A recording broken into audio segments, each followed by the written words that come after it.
What if I told you that there was a time in America when millions of black families could work, pay taxes, serve their country, and still be denied a hotel room or even a place on the beach because of the color of their skin? By the early 1960s, segregation laws and Jim Crow customs still controlled daily life across much of America. Entire communities were pushed out of public spaces, vacation destinations, and seaside resorts. But instead of disappearing, they did something extraordinary. They built their own beaches, their own summer kingdoms. Some attracted tens of thousands of visitors every season. Some launched legendary musicians, and one became so successful that authorities took the land away rather than watch it grow. This is Hidden Black Chronicles, and together we bring varied stories back into the light. Today we're uncovering 10 forgotten black resorts that didn't just survive Jim Crow. They proved it could never stop a determined people from building something greater. Number 1. Bruce's Beach, California. A black child could stand close enough to hear the Pacific waves, yet still be treated as if the ocean had a color line. That is the anger at the heart of Bruce's Beach. In early 20th century California, black families could work, save, dress their children carefully for a day by the water, and still meet the same humiliation, waiting behind hotel counters. Police pressure, and white neighbors who believed the shoreline belonged to them by default. No one needed to hang a Southern-style Jim Crow sign when a refused room, a blocked path, or a hostile complaint could make a family understand the message before the children even reached the sand. In 1912, Willa Bruce paid about $1,225 for a small oceanfront lot in Manhattan Beach. To anyone reading the deed coldly, it was a land purchase. To black families across Southern California, it meant something far more fragile and precious. A place where a mother could bring her children to the beach without preparing them for insult. Where a father could spend his wages on rest instead of swallowing one more lesson about where his family did not belong. Charles and Willa Bruce built Bruce's Lodge with a welcome that many black visitors had been denied again and again along the coast. People came from Los Angeles and beyond because the Bruces offered what California's dream had withheld from them. By 1916, Bruce's Beach had become a thriving black seaside destination, and the sight of that success began to disturb the world around it. Other black owners bought nearby land, including George and Ethel Priolo, Elizabeth Patterson, Mary Sanders, Milton and Anna Johnson, and John McCaskill. The place was no longer only a weekend business. It was becoming a black coastal community, a foothold on valuable land, a future that could be passed down. For white residents who wanted Manhattan Beach kept socially sealed, that was the part they could not tolerate. The harassment came with the ugly patience of people who expected power to protect them. Black visitors were bothered, watched, delayed, and made to feel unsafe. No trespassing signs and blocked routes forced them into longer, more degrading paths to reach the water. Historical accounts describe intimidation over years, including threats tied to white supremacist activity in the area. Try to picture a mother holding her child's hand while strangers made a beach day feel like a warning. That was the pressure placed on Black Joy before the city ever touched a legal document. When the Bruces still refused to leave, Manhattan Beach found a cleaner-looking method. In 1924, the city moved to seize the land through eminent domain, saying it was needed for a public park. The wording sounded calm enough for officials to read aloud without shame, yet beneath it was a bitter contradiction. The city claimed to serve the public while destroying one of the few places where black people in that public were actually welcomed. Records show the taking included the Bruce's property, surrounding parcels, and at least 25 white-owned lots. A wider sweep that helped the whole act look neutral on paper. The Bruces sought about $70,000 for their property and business, plus $50,000 in damages. After years of legal struggle, they received roughly $14,500 in 1929. Charles and Willa Bruce left Manhattan Beach, and the land supposedly needed for a park remained largely unused for decades. Nearly 100 years later, Los Angeles County began returning the property. In 2022, Marcus Bruce and Derek Bruce received ownership of the oceanfront land, and in 2023, the family sold it back to the county for nearly $20 million. The distance between $14,500 and nearly $20 million is where the story still hurts. It is the value of what was dismissed, the wealth that could have grown, the children who might have inherited a piece of the coast, and the black community that might have stood there long enough to change the map. Bruce's beach leaves behind a hard truth without needing to shout it. When black families created a place beautiful enough to rival exclusion, the city did not simply look away. It reached for the law. Number 2, American Beach, Florida. Relaxation and recreation without humiliation. Read that phrase slowly, because it may be one of the most heartbreaking tourism slogans ever created in America. Most beach resorts advertise sunshine, ocean views, or luxury. American Beach advertised something far more basic, the promise that a black family could spend a day by the water without being insulted. That promise tells us almost everything about the world that created it. By 1930, more than 9.8 million African Americans lived in the United States, most of them in the South. Jim Crow had already spread its influence across nearly every corner of public life. Schools were separated, transportation was separated.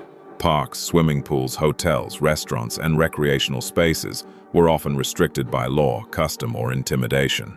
Along much of the southern coastline, black families found themselves pushed onto inferior sections of beach, or excluded altogether. The Atlantic Ocean belonged to everyone in theory. In practice, access to it often depended on race. Abraham Lincoln Lewis understood that reality better than most. As president of the Afro-American Life Insurance Company in Jacksonville, he had helped build one of the most successful black-owned businesses in the South. At its height, the company served more than 100,000 customers. Lewis believed dignity required more than jobs and financial security. People also needed places where they could rest, celebrate, raise families, and enjoy life without constantly being reminded of their place in a racial hierarchy. In 1935, that vision became American Beach. Located on Amelia Island, Florida, the development covered roughly 200 acres. This was not a small collection of cottages. It was a deliberate effort to create a complete black resort community on the coast. Hotels, guest houses, restaurants, entertainment venues, shops, and beachfront gathering spaces began attracting visitors from Florida, Georgia, Alabama, South Carolina, and beyond. The crowds grew quickly. On holiday weekends and during peak summer months, thousands of visitors arrived. Some newspapers referred to the area as the Negro Ocean Playground. Yet behind the music, laughter, and vacation photographs sat a painful truth.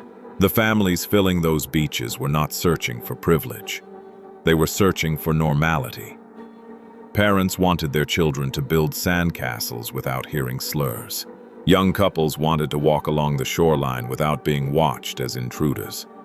Grandparents wanted a peaceful afternoon beside the water without being reminded that somebody else claimed ownership over public space. After World War II, American Beach gained even deeper meaning. Black veterans returned home after serving a country that still denied them equal treatment. Many had worn the uniform, crossed oceans, and risked their lives in the name of freedom. Yet back home, they could still be turned away from recreational spaces because of the color of their skin. American Beach became one of the few places where those veterans could bring their families and enjoy a simple day at the coast without facing that contradiction. The story did not end with Jim Crow. Decades later, when coastal development threatened the area's survival, Mavini Betch, the great-granddaughter of Abraham Lincoln Lewis, devoted much of her life and personal resources to protecting American Beach. Known as the Beach Lady, she fought to preserve the land and the memory attached to it, understanding that once a place like this disappears, the story often disappears with it. For nearly 30 years before the Civil Rights Act of 1964, American Beach gave black families something many Americans barely had to think about: a childhood memory by the ocean untouched by humiliation. Jim Crow tried to control the shoreline. American Beach answered by creating a shoreline of its own. Number 3. Idlewild, Michigan. What kind of country makes a child afraid of a vacation? That question sits at the entrance of Idlewild, because before this Michigan resort became a symbol of black pride, it grew out of a humiliation so ordinary that many white Americans learned not to notice it. A black family could leave Detroit before sunrise, with children half asleep in the back seat, and a father silently calculating every stop. Under Jim Crow, one wrong town could mean no room, no meal, no bathroom, no safe place for the night. A hotel did not need to shout hatred. A clerk could simply look up, see a black family, and make summer collapse with a calm sentence about no vacancies. That was the world that made Idlewild necessary. Jim Crow squeezed black life far beyond schools, buses, and voting booths. It reached into the tired body after work, into a mother's hands unpacking food beside the road, into a child's wish to swim without being chased away. The law and the marketplace worked together until even rest became something black families had to negotiate like a danger. Idlewild began in 1912 in western Michigan, as the Great Migration was pulling black families out of the South toward cities like Detroit, Chicago, and Cleveland. Detroit's black population rose from fewer than 6,000 in 1910 to more than 120,000 by 1930. Chicago grew from about 44,000 black residents to more than 230,000 in the same period. Many of them became part of a growing black middle class: teachers, postal workers, barbers, and small business owners. They paid taxes, bought cars, saved money, and wanted a simple American summer. But white resorts across the Midwest often answered with silence, wrapped in manners. Rooms disappeared. Membership rules appeared. A family could have money in hand and still be treated like an intrusion. So black America did something Jim Crow never planned for. It turned exclusion into construction. Advertisements for Idlewild ran in black newspapers such as the Chicago Defender and the Pittsburgh Courier, reaching readers who understood the deeper promise behind the land sale. A lot in Idlewild meant a key that could not be snatched back at a hotel desk. It meant a cottage door a child could run through without hearing an insult. By the 1920s, records indicate that around 6,000 people had purchased more than 17,000 lots there. By the 1940s and 1950s, Idlewild had grown into the most important black resort town in the Midwest. Some accounts suggest summer weekends drew 20,000 visitors or more. Roads filled with cars, porches filled with talk. Famous names passed through the record. W.E.B. Du Bois owned property there. Dr. Daniel Hale Williams had ties to the community. The spirit of black enterprise that made Madam C.J. Walker a national symbol helped make places like Idlewild possible. After World War II, Louis Armstrong, Sarah Vaughan, Dinah Washington, Della Reese, Jackie Wilson, the Four Tops, the Temptations, and a young Aretha Franklin became part of its cultural memory. Many black artists could make white audiences rise in applause, then face closed doors after the show. In Idlewild, their music landed among people who knew the wound behind the applause. The cruel twist came after 1964, when the Civil Rights Act opened many hotels and beaches that had once rejected black travelers. Justice arrived late, and with it came a complicated loss. Idlewild's crowds thinned.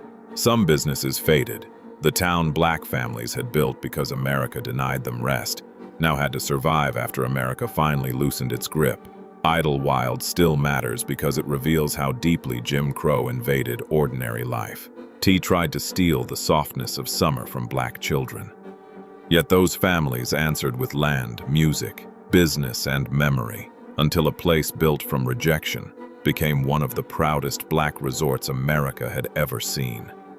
Number 4. Highland Beach, Maryland. Even the Douglas name could not buy Laura Douglas a simple welcome. In 1893, Charles Raymond Douglas, the son of Frederick Douglass, arrived with his wife at Bay Ridge Resort in Maryland and watched her be refused service because she was black. Think about the cruelty packed into that moment. Frederick Douglass had spent his life tearing the mask from American slavery, speaking before crowds, advising presidents, and demanding that the nation recognize black humanity. Yet his daughter-in-law could still stand at a resort counter and be treated as if rest, comfort, and ordinary courtesy belonged to someone else. Charles did not spend his strength begging that door to open. He looked toward the Chesapeake Bay and bought land. He and Laura acquired about 40 acres for a summer refuge, first for their own family, then for others who understood the ache behind that decision. Less than 30 years after slavery ended, the son of America's most famous black abolitionist still had to build a separate place so his family could breathe without insult. The 13th Amendment had ended slavery on paper. The 14th had promised citizenship. The 15th had spoken of voting rights. But Jim Crow lived in the ordinary hour. At the hotel desk on the beach road, in the pause before a clerk decided whether a black woman would be served. Highland Beach was founded in 1893 by Charles and Laura Douglas. What began as a family answer soon became a community. Charles invited other black families to purchase land, and over time, judges, doctors, lawyers, professors, educators, business owners, and descendants of Frederick Douglass made Highland Beach part of their summer lives. By the early 20th century, Highland Beach had become one of the most respected black resort communities in the Chesapeake region. The town was incorporated in 1922. Its footprint was small, around 0.1 square miles. But a map cannot measure what it meant for black families to hold coastal land during a period when so many were kept out of neighborhoods, hotels, beaches, loans, and property markets. A narrow town by the bay could hold more freedom than a grand resort that refused to serve Laura Douglas. That is where Highland Beach becomes more than a summer story. A home can keep a family from being scattered by memory. It can hold photographs, recipes, children's wet footprints on wooden floors, old Sunday clothes, porch conversations, and the quiet knowledge that no stranger at a counter can decide whether you belong there. For families repeatedly pushed away from places where wealth could grow, land was never merely scenery. It was a way to keep tomorrow from being taken as easily as yesterday had been. Jim Crow tried to make dignity feel temporary, borrowed, dependent on someone else's mood. Highland Beach made it something with walls, deeds, roads, and descendants. The resort that rejected Laura Douglas is remembered now because of the town her family helped build after that rejection. The insult did not disappear, but it changed shape in their hands, becoming a shoreline where black families could return without asking permission. Number 5. Lincoln Hills, Colorado. The mountains looked free until black families tried to enter them. That is the hidden cruelty behind Lincoln Hills. In the 1920s, Colorado was sold as open air, pine forests, cold rivers, and Rocky Mountain freedom. But many black families knew that even nature could be fenced by fear. Colorado did not need Mississippi's signs to make exclusion work. Sundown towns, Ku Klux Klan power, hostile resorts, and quiet refusals could tell a family exactly where not to stop. Then in 1922, E.C. Regnier and Roger Ewalt created the Lincoln Hills Development Company and bought more than 100 acres in Gilpin County, about 38 miles from Denver. They divided the land into more than 600 lots, selling many for about $50 to $100, with installment plans that made mountain ownership possible for black middle-class families. That detail matters. Jim Crow tried to make black people temporary guests in America's beauty. Lincoln Hills let them become landowners. The place grew into the only black resort west of the Mississippi for much of the 20th century. Families came to fish, hike, rest, breathe clean air, and return each summer to land that carried their names. In 1927, the Phyllis Wheatley YMCA opened Camp Najoni there for black girls who were excluded from many other camps. Until 1945, girls learned swimming, hiking, and mountain life in a place where no one treated their joy as a disturbance. Winks Lodge gave Lincoln Hills another kind of power. Built by Aubrey Winks Hamlet, it welcomed figures such as Langston Hughes, Zora Neale Hurston, and Duke Ellington. The mountains became a meeting ground for Black art, thought, and memory. Lincoln Hills declined after 1964 and closed in 1966. But the story did not vanish. It entered the National Register of Historic Places in 1980. Jim Crow tried to draw invisible borders across the Rockies, and Black families answered with cabins, trails, campfires, music, and deeds. Number 6. Oak Bluffs, Martha's Vineyard. Jim Crow wanted Black children to mistake exclusion for destiny. Then Oak Bluffs placed them on porches beside judges, doctors, writers, professors, and families who had already refused that lie. The cruelty behind this story is quieter than a burned deed or a seized beach, but it cut deep. Around 1900, more than 90% of African Americans still lived in the South. By 1940, about 77% remained there, surrounded by segregated schools, restricted jobs, closed hotels, and social rules built to make ambition feel dangerous. Yet off the coast of Massachusetts in Oak Bluffs, another image of Black life was taking shape. Educated families returning each summer to homes, guest houses, and beach roads where success did not have to whisper. Martha's Vineyard already had an older Black presence through maritime labor. During the height of New England whaling, some ships counted about 15% to 25% Black or mixed-race sailors, giving the island a history that reached deeper than Jim Crow tourism. Later, Oak Bluffs became a summer gathering place for Black professionals who were still unwelcome in many white resorts, no matter how accomplished they were. Shearer Cottage became one of the central doors into that world. Developed by Charles Shearer, the son of a formerly enslaved man and a Wampanoag woman, it welcomed Black guests when many hotels would not. Scholars, artists, political figures, and families passed through its rooms, carrying conversations that could stretch from literature to law to the future of their children. In 2022, Shearer Cottage was recognized as a National Historic Landmark, proof that this memory had survived beyond family stories. Oak Bluffs drew names that Jim Crow could never fit inside its cruel imagination. Dorothy West, Adam Clayton Powell Jr., Henry Louis Gates Jr., Vernon Jordan, Spike Lee, and generations of judges, professors, lawyers, business owners, and artists. For children growing up there in summer, Black excellence was not a rare exception seen from far away.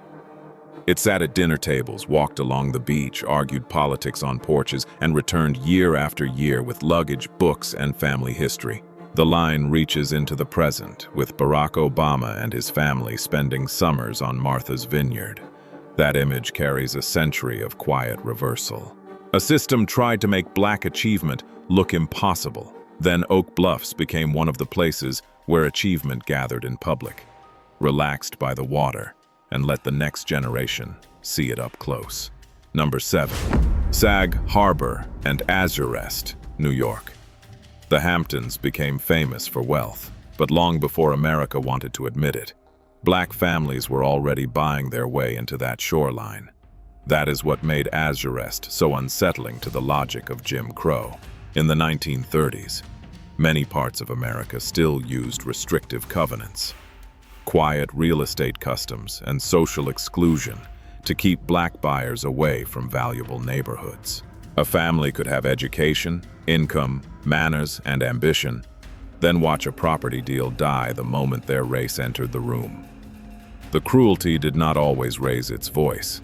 Sometimes it sat inside a contract. In 1938, Amaza Lee Meredith and her sister Maud Terry purchased land in Sag Harbor. Meredith was a pioneering Black woman architect at a time when Jim Crow tried to narrow both Black life and women's authority. Her decision carried a rare kind of boldness.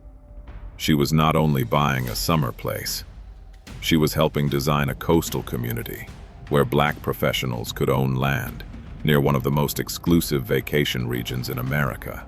Azurest grew through deeds, houses, and quiet determination. Doctors, lawyers, educators, federal employees, business owners, and families from New York, Philadelphia, and Washington, D.C. began forming a summer community where ownership mattered more than permission. Children did not just visit the beach, they returned to family property. Parents did not merely rent a week of dignity, they put names on land that could outlive them. That is why Sag Harbor carries a different kind of power. The wound here is the history of being kept out of wealth-building spaces. The neighborhoods where property values rose, while black families elsewhere were blocked from loans, pushed away by covenants, or priced out by discrimination. Azurest cut into that pattern with patience. House by house, lot by lot, it made black belonging visible beside the Hamptons.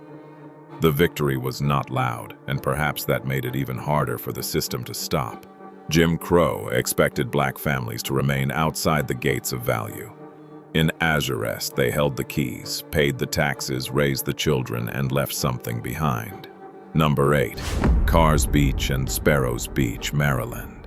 On summer weekends, the boats came in heavy with black families who had been told in too many ways that pleasure was not meant to belong to them. Around Annapolis, Jim Crow did not only decide where people could sit or eat. It reached toward the bay itself, shaping which beaches, pools, parks, and dance floors black people could enter without being humiliated. Yet near the Chesapeake, William Carr saw the need that segregation had created and helped develop Carr's Beach into a place where black Maryland could breathe in public. By the 1920s, Carr's Beach had become a summer destination for thousands. Steamships and boats carried visitors from Baltimore, Washington, D.C., and nearby communities. Families arrived dressed for the day, carrying food, church manners, children, money, and the quiet hunger for a few hours without insult. Later, Daniel Sparrow developed Sparrows Beach nearby, and together the two spaces became more than resorts. They became a cultural shoreline. From the 1940s through the 1960s, Carr's Beach turned into one of the great outdoor stages of Black America. Billie Holiday, Duke Ellington, Count Basie, Cab Calloway, Ray Charles, Sarah Vaughan, Ruth Brown, James Brown, the Drifters Chuck Berry, and Aretha Franklin were all tied to its memory. Some concerts drew 5,000 to more than 10,000 people. A beach corner that segregation tried to limit became a roaring summer engine of music, food, travel, business, and pride. The cruelty sat in the background of every song. Many of these artists could become national treasures while still depending on black venues, because white-controlled spaces narrowed their paths. Carr's Beach gave them a crowd that understood the wound behind the performance. After 1964, integration changed the old resort map, and Carr's Beach and Sparrows Beach slowly faded. But the echo remains. Jim Crow tried to give black people a smaller place by the water. They filled it with so much sound that history still hears it. Number 9. Inkwell Beach, Massachusetts. How does a people take a name meant to mock them and make it feel like home? That is the quiet power of Inkwell Beach. The name is believed to have emerged in the late 19th or early 20th century, tied to the growing black presence on Oak Bluffs. Many historians see race at the center of its origin, with Inkwell used as a slight against the black families gathering there. In a Jim Crow world that pushed black travelers out of hotels, pools, parks, and beaches, even language became another fence. By 1900, the black population in the United States was about 8.8 million. By 1950, it had passed 15 million, yet more people did not mean more welcome. Across much of America, black families still met closed doors when they wanted something as ordinary as a summer day near the water. Oak Bluffs became one of the rare places where that pressure loosened. Families from New York, Philadelphia, Washington, D.C., and beyond returned year after year, some for 40, 50, even 60 summers. Children grew up knowing the same sand, the same faces, the same morning walks, until Inkwell became less like a beach and more like a summer inheritance.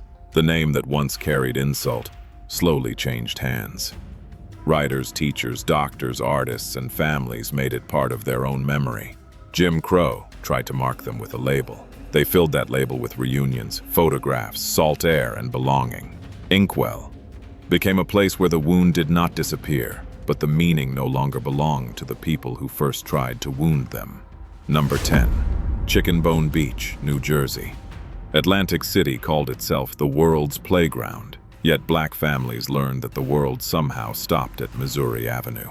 Around Chicken Bone Beach, segregation worked without needing a state law to announce it. Black visitors could serve food, clean rooms, play music, and help keep Atlantic City's tourist machine alive, then find themselves pushed into one narrow stretch of sand. The name came from families bringing their own meals, often fried chicken, because welcome was never guaranteed elsewhere. But that corner refused to stay small. By the 1920s through 1950s, black travelers from Philadelphia, New York, Baltimore, and Washington, D.C. filled the beach and nearby businesses. Around Kentucky Avenue, jazz clubs, restaurants, hotels, and nightlife formed a living black world beside the boardwalk's glitter. In 1997, the Chicken Bone Beach Historical Foundation began preserving that memory through jazz, education, and community history. Jim Crow tried to make black joy invisible. Atlantic City still carries the sound of the place where it failed. Some barriers built these places. Courage built what survived them. Subscribe to Hidden Black Chronicles and help keep these stories alive.